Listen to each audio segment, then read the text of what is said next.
now. A really consequential decision has just been handed down. Paula Reed, the court has made a decision. This is a win for former President Trump. Here, the Supreme Court has reversed a ruling from the Colorado Supreme Court that would have removed former President Trump from the ballot under Section 3 of the 14th Amendment, the so-called insurrectionist ban.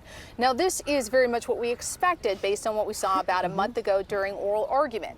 Justices on both sides of the aisle appeared skeptical of Colorado's argument that Trump could be removed by the state under the 14th Amendment. So this is a huge win. It means that former President Trump will appear on the primary ballot. And this applies not only to Colorado, but also to states across the country. Because as we've seen, many states have tried this way of removing Trump from the ballot. It was considered a novel, long shot way to bump Trump out of eligibility for the White House. But we've only seen Colorado, Maine, and Illinois actually remove him. But here, the Supreme Court, as you know, the final word on constitutional questions, saying no, it is up to Congress, not the states, to do this. So an enormous win for former President Trump. This is so significant, Paula. We knew in the 2.5-hour argument that was had that they were leaning in this direction.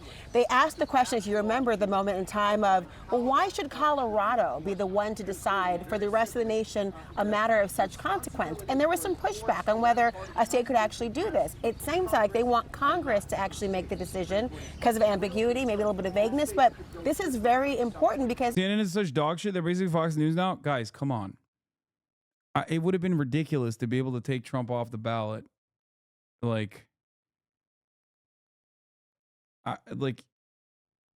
Regardless of the legalese surrounding it, and regardless of the content that it fucking potentially creates because of the chaos, it's like wild that if that were to follow.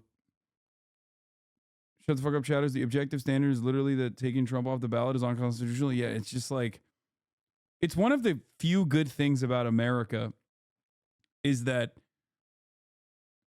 you can literally be on the ballot even if you're in prison. Like, we don't even allow prisoners to vote. We don't allow former prisoners to vote that are no longer prisoners.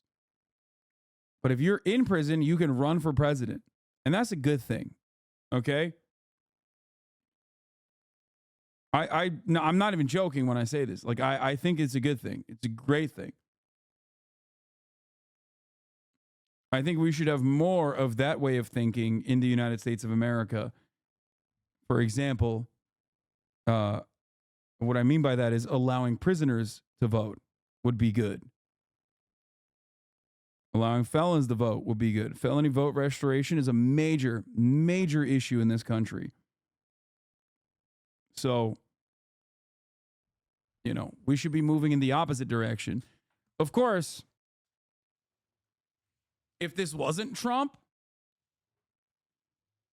and it was like some fucking socialist dude that was like genuinely popular, let's say, like a Eugene Debs type situation, I feel like the Supreme Court now would probably rule against him. But because it's Trump, of course they're going to defend him. But it doesn't matter. The constitutionality of it still holds, and it makes sense.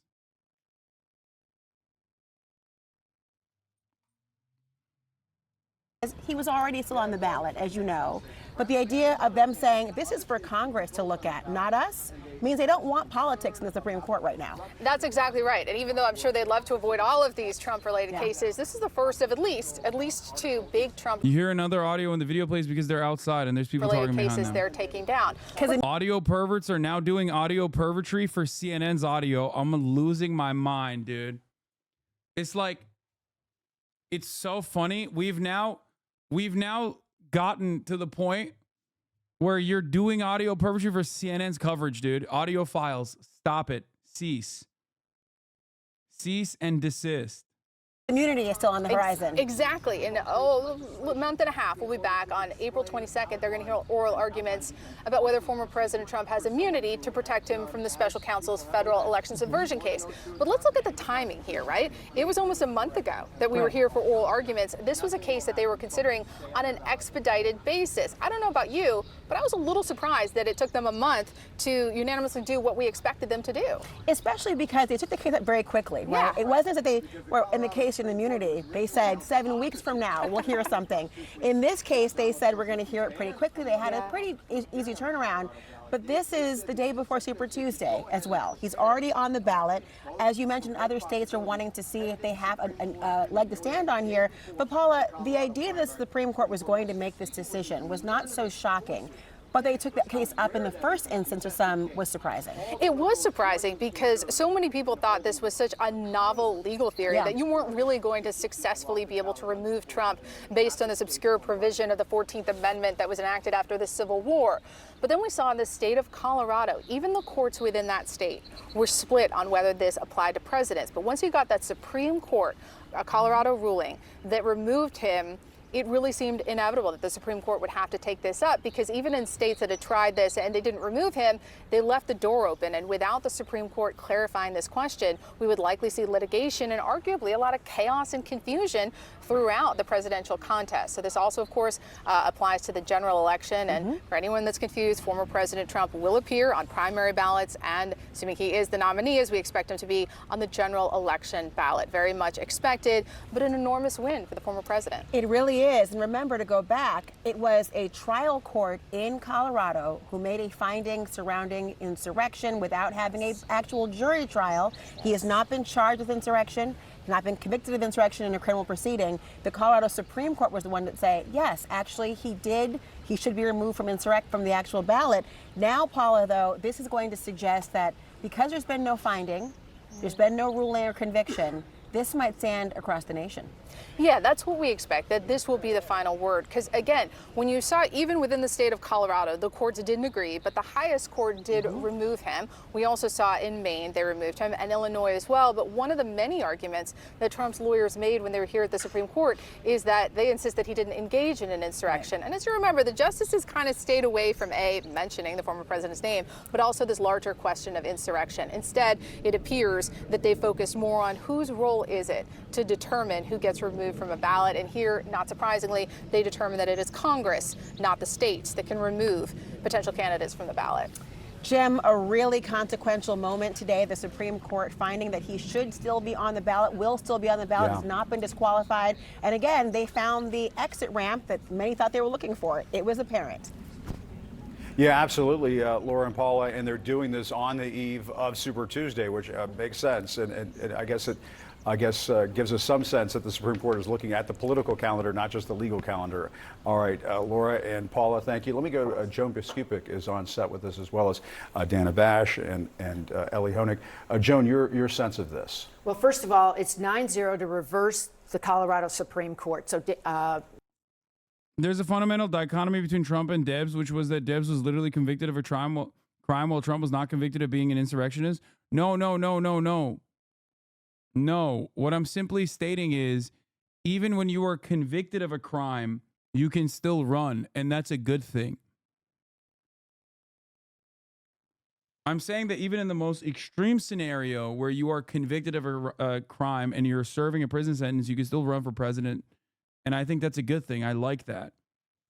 I'm saying that this would be scaling back the allowances of the law in the opposite direction. And I don't think that that's valid. I don't think it's a good thing at all. Former President Donald Trump will remain on the ballot and other state ballots. You don't have to be convicted of an insurrection. The Supreme Court of Colorado is able to make that determination. It don't matter. But the justices actually split on how far to go. The majority decision, written as a per curiam, likely by the Chief Justice of the United States because it's unsigned, gives much more authority to Congress about when someone should be disqualified. And Justices Barrett, and then the three liberals write separately. And what's key here is do you have to be convicted of an insurrectionist to be deemed an insurrectionist in the eye of the law? No, they'll say that plenty of people were not convicted as an insurrectionist after the Civil War, but were branded as such, which I don't think is a good standard to apply outside of the Civil War. That's what I think.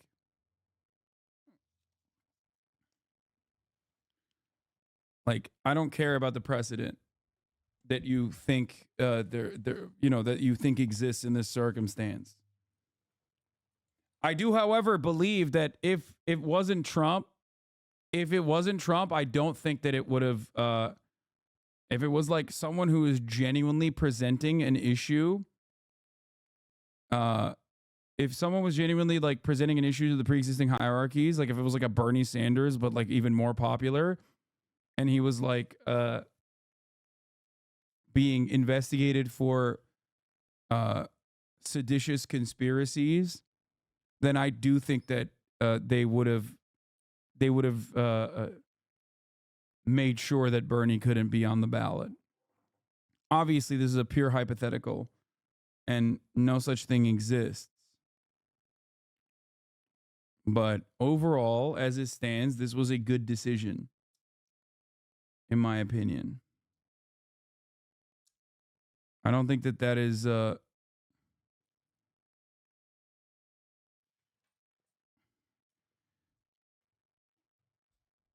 I don't think that that's something that we should be doing, is like taking people off the ballot. Justice is, I'm listening to two different things. Excuse me for a second. It happens. I was listening to two different conversations, but I'll listen to ours first. Please. Okay, this is the important part, that even though they came out and gave us something unanimous that's very useful in the political scheme, especially for tomorrow, for Super Tuesday, it shows how divided the Supreme Court still is, because the three liberals broke off and said, you majority are going too far in terms of how you would dictate the rules for future disqualifications. And again, it was the three liberals specifically writing on this: Justice Sotomayor, Sonia Sotomayor, Elena Kagan, and our newest Justice, Ketanji Brown Jackson. Now, Justice Barrett, one of Donald Trump's appointees, the third one, in fact, split off a bit. I feel like this also shows like how much media narratives change the minds of people, because like even the fucking liberal justices are in agreement on the standard here, and yet like there are still people even in this community that are like, oh, actually fuck that, like I don't care. You know what I mean? It's crazy. I guess maybe they're just motivated. Also, but not joining the liberals. Interesting. And Ellie, I just want to read, it looks like page 13 of this. It says, for the reasons given, responsibility for enforcing Section 3 against federal office holders and candidates rests with Congress and not the states. Right. The judgment of the Colorado Supreme Court therefore cannot stand. So they're saying essentially that Congress has to make this decision whether there are insurrectionists who need to be kept off of ballots. Is that essentially what they're saying here? Essentially what they're saying is it's up to Congress to tell us how this works. So if Congress had, let's say 50 years ago, Congress had passed a law saying we're going to let the states do it, so long as they abide by due process, then what Colorado did would have been fine. But Congress has done essentially nothing in the 150 years since the 14th Amendment was ratified in 1868. Now, I want to make sure people understand this. It's a very important feature of this decision. There is no substantive discussion in here by the Supreme Court of whether Donald Trump did or did not engage in insurrection. Interesting. Who should be able to vote? Who should not be able to vote? I think everyone should be able to vote. The fuck? Literally everyone. Every single person that is an American citizen should be allowed to vote. Yes, that even includes convicted pedophiles. Okay? What do you think? Do you think they're going to fucking they're going to vote to lower the age of consent? Is that what you think is going to go? Is that what you think is going to happen? The only people that get to successfully do that already are like not even convicted pedophiles, but just Republicans. Okay?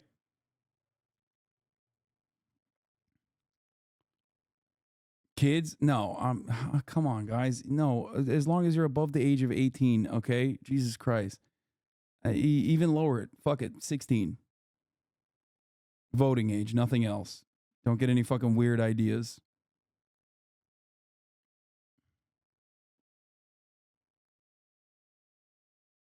Criminals are going to vote to legalize murder.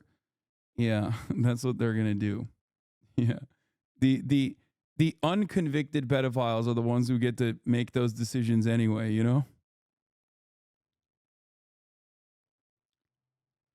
Don't come crying to me when they make murder legal. Yeah. They're going to vote. They're going to vote to make the fucking top of the hour ad breaks illegal, and then I'll be crying. You know, the unsubscribed masses are going to get together and be like, Hasan, don't serve us a 3-minute ad break at the top of the hour. And to them, I say, well, sucks to suck. This is not a democracy. And there is a 3-minute ad break. This is going to get clipped. I fucking hate it. What? My statement that every person, even convicted criminals, should have a right to vote? Well, that's a position that I genuinely believe. So I don't care if they fucking clip it and get mad at me for it. Remember, I don't get mad when clippers clip things in context.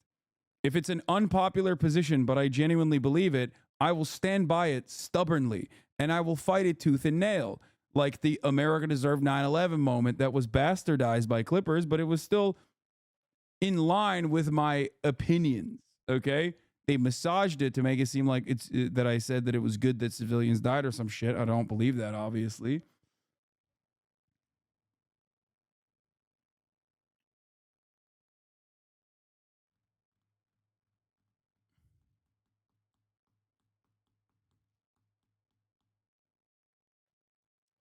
I do believe that prisoners should be able to vote. I think it's ridiculous that they do not. Anyway, yeah. It's when something I said is misconstrued or clipped out of context that frustrates me.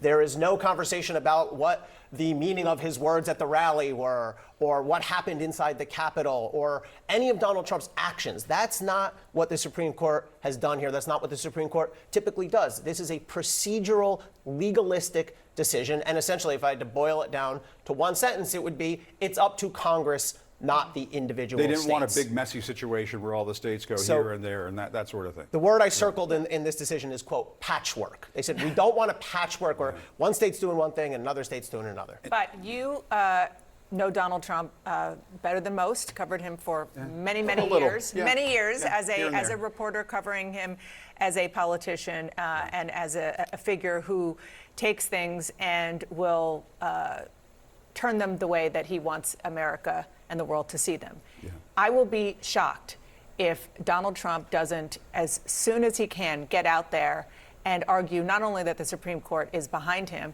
but he's probably going to argue, even though there's nothing in here that specifically says, as Ellie so importantly pointed out, anything about what happened on January 6th. It's just procedural about whether the states or Congress have a right. He will claim victory, and I'm guessing he will do it in a more broad way than this decision actually says. Yeah, and Joan, I mean, there are countless Americans out there who believe that the Supreme Court just bailed out Donald Trump here, and that they're going to bail him. They might bail him out again on the immunity issue, which I know a lot of folks feel like that's not going to happen. But the fact that can got kicked down the road means that the January 6th trial may not happen in federal court. And what you're referring to there is the fact that the justices have scheduled an oral argument for the week of April 22nd on whether Donald Trump should be immune from criminal prosecution for election subversion. But let me just... Yes, the immunity issue is significantly more important. And I think that the fact that they pushed it back implies that they're probably not going to... that's the greatest layup that they can give to Donald Trump, which implies that their decision is going to be that he is not immune. Does that make sense? Because I feel like if they were going to find him immune, which would be insane. Like, that is literally the one thing the one good thing that the United States of America was built on. Many of the other foundational principles are bad, white supremacy, genocide of the native population, chattel slavery. These are very bad principles that the United States was founded on. The one fucking W that we have, 1776 all day, baby, is that we are not a fucking monarchy. Okay?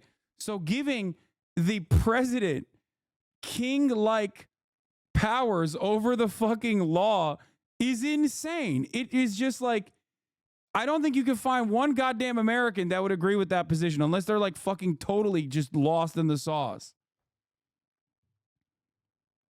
It is literally the one thing that is so principally un-American.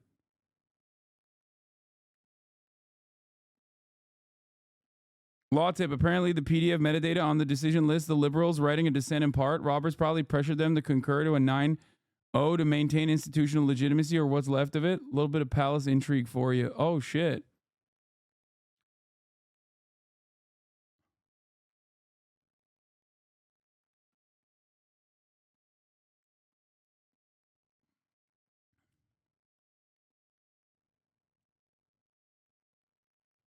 You really think sugar baby Clarence Thomas is going to rule against Trump on the immunity thing? It doesn't matter. I don't care what fucking one justice says. Overall, there's no way. Especially considering that, like, this opens up full-blown immunity to every president. Like, I don't know how you can massage your way out of that to, like, make a specific carve-out just for Trump, which would mean that a president, no, it doesn't matter that the court is stacked, guys. No. There are instances where it is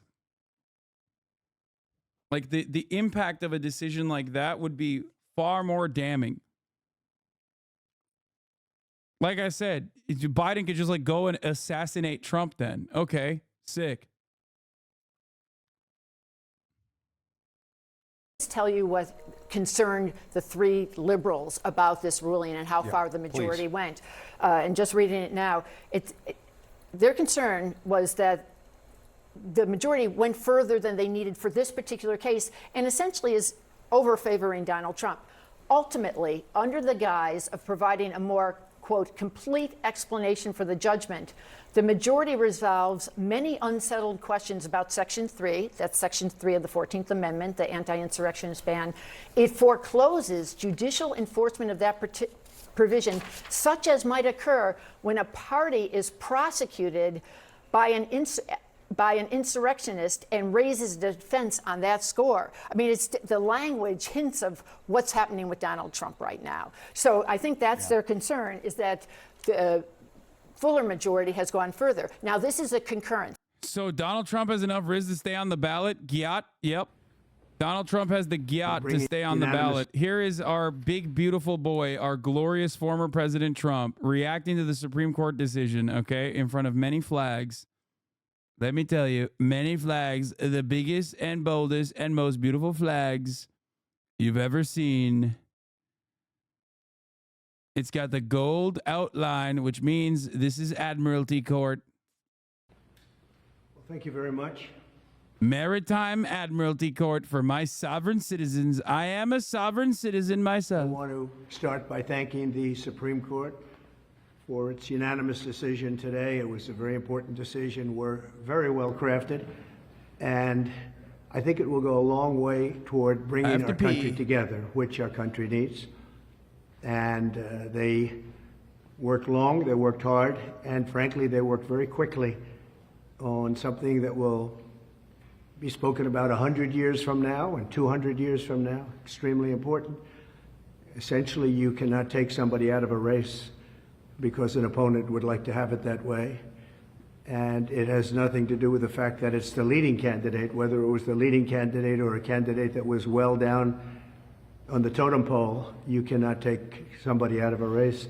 The voters can take the person out of the race very quickly, but a court shouldn't be doing that, and the Supreme Court saw that very well. And I really do believe that will be a unifying factor, because while most states were thrilled to have me, there were some that didn't, and they didn't want that for political reasons. They didn't want that because of poll numbers, because the poll numbers are very good. We're beating President Biden in almost every poll. New York Times came out yesterday with a very big poll for us. So they didn't like that, and you can't do that. You can't do what they tried to do. And hopefully Colorado, as an example, will unify. I know there's tremendous support. They brought our support up very strong in Colorado, because people in Colorado thought that was a terrible thing that they did. And while we're on the subject, and another thing that will be coming up very soon will be immunity for a president, and not immunity for me, but for any president. If a president doesn't have full immunity, you really don't have a president, because nobody that is serving in that office will have the courage to make, in many cases, what would be the right decision, or it could be the... That's insane. I love that he's like, okay, this one decision is good, which is why I should get immunity. Presenting it as like, dude, oh my God. Supreme Court gives Trump immunity from criminal prosecution. Trump wins the election, pardoned himself, regardless of what the fucking investigation, regardless of what the previous investigations or the previous court cases conclude. Okay. Then it's just like however many term limits he wants, baby. What are you going to do? He's above the law. America reaches its darkest hour. The wrong decision. It could be in some cases. Trump wants to be the Muad'Dib. He is the Muad'Dib for for HVAC business owners. It's the wrong decision, but they have to make decisions, and they have to make them free of all terror that can be rained upon them when they leave office or even before they leave office. And some decisions are very tough. I can tell you that as a president, that some decisions to make are very tough. I took out ISIS, and I took out some... Why do you hit that terror like he's fucking JFK? Very big people from the standpoint of a different part of the world. Two of the leading terrorists, probably the two leading terrorists ever that we've ever seen in this world. And those are big decisions. I don't want to be prosecuted for it. Another president wouldn't want to be prosecuted for it. It had a tremendously positive impact. It stopped everything cold. And sometimes you have to make, they were tough decisions. Sometimes you have to make decisions like that. When you make a decision, you don't want to have your opposing party or opponent or even somebody that just thinks you're wrong bring a criminal suit against you or any kind of a suit when you leave office. I have that right now at a level that nobody's ever seen before. I have rogue prosecutors, and I have rogue judges. I have judges that are out of control.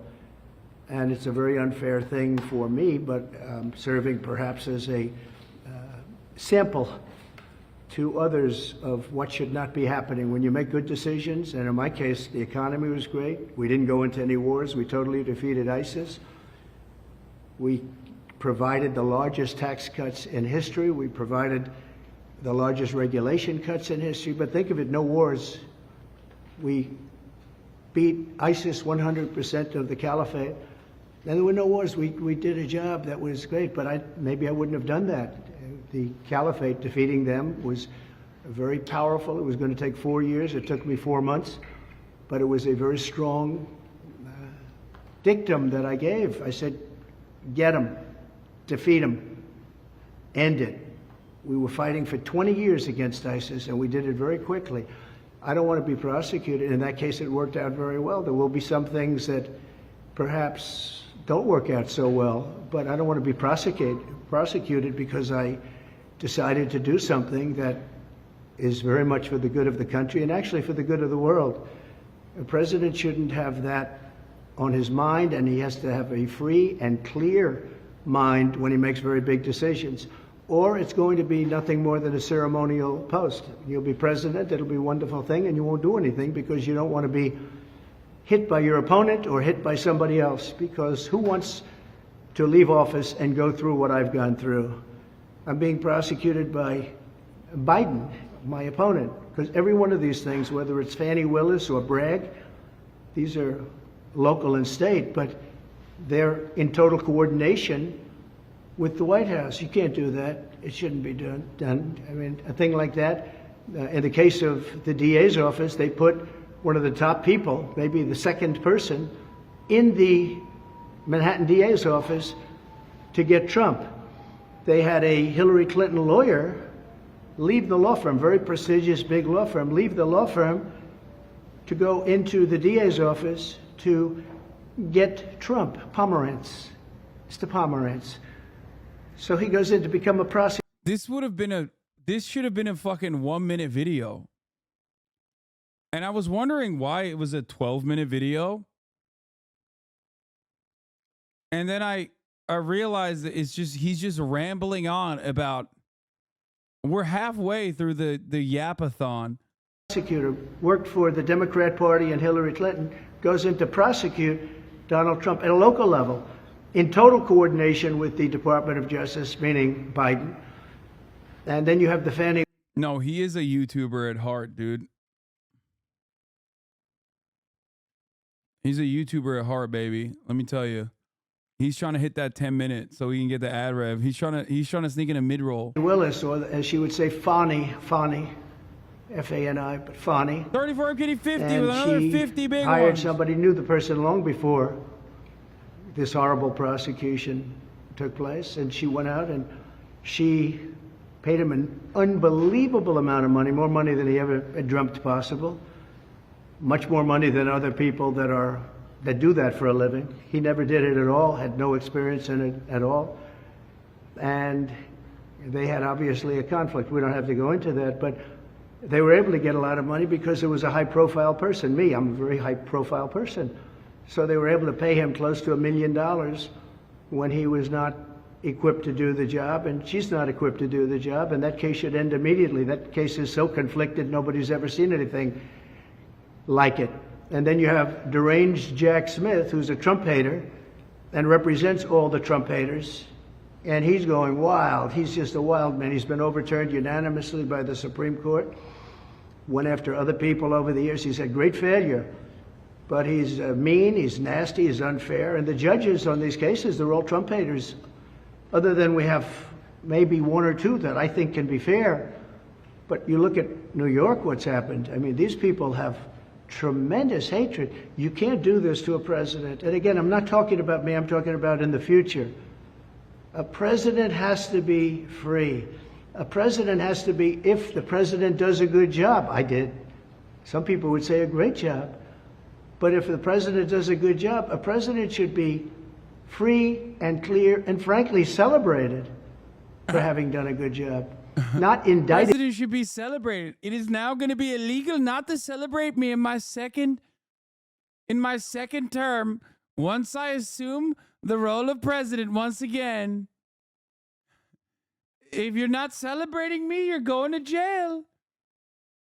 Tommy the third, hype train level 5 achieved. Jesus Christ. Did 4 times and not gone after on a civil basis and not demanded to pay hundreds of millions of dollars in fines on something that was absolutely perfect, where there were no victims, where the financial statements were absolutely flawless, where you have disclaimer clauses. I mean, nobody's ever had a thing like this. I wasn't given a jury, and I had a clubhouse judge just come up with this number on a perfect loan and very conservative financial statements. But even at that, if you look, the disclaimer says don't rely on the financial statements in any way, shape, or form. Go out and do your own work. The bank in question had the most sophisticated lawyers in the world, frankly, one of the top law firms anywhere in the country. Now he's jumping on the fucking the banking case. Just like, all right, boring. Don't care about that.